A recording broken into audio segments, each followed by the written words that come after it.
Philip Phillips with Where We Came From. Antoine Lewis is on Instagram at Antoine Lewis, ANTOINELEWIS. So if you want to pictorially know what he's talking about, that's the place to go. We're talking Greek wines.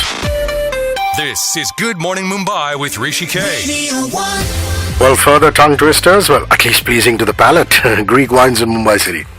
So what set me off on this journey of Greek wines actually were two bottles that had been sent to me late last year by a friend of mine, an importer, Anil Chandok. Anil runs Chenab Impex, which is a gourmet food importing company. He has a very carefully curated portfolio of products, and he's recently entered the wine business. So apart from Greek wines, he also does some Chilean, some Italian, Spanish wines, and also Côte d'Ivoire from France. The two wines that Chenab are doing they're very entry-level wines. They're great for someone who wants to test the waters, to get an introduction to Greek wines. They're both reds from the producer Cavino.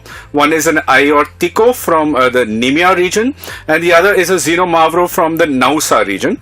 What I liked about them is that they're very fresh, they're easy drinking, very fruity on the palate. There's a nice rich bouquet of dark fruit and spices.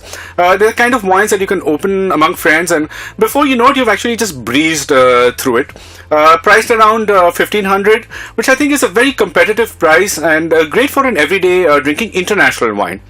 Now, I know a lot of importers, especially food importers, but Anil is very special to me for two reasons.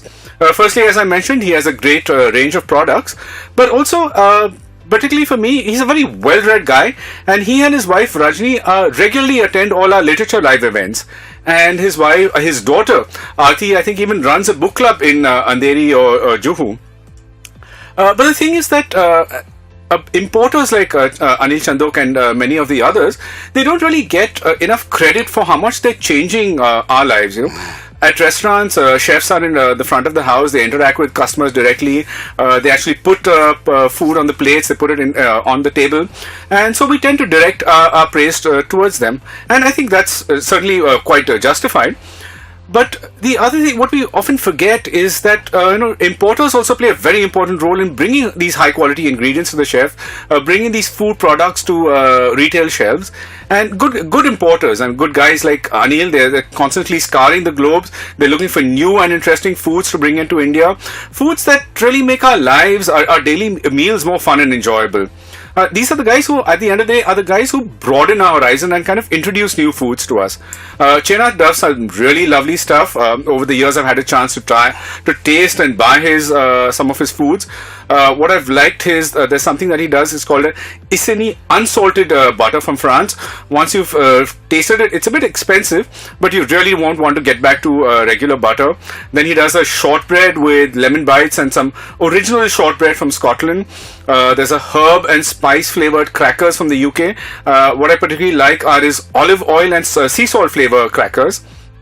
And then he does some really good quality Thai paste from Blue Elephant, which really makes the best Thai paste, and I use those quite often. Chenab is also one of the few importers of molecular gastronomy kits and equipment in India. Wow. So if you're a chef or even a home cook, this is the right person to go to pick up these texturas or basic molecular gastronomy equipment or the really high-end stuff. Chesney Hawks, the one and only, a last leg of conversation with Antoine.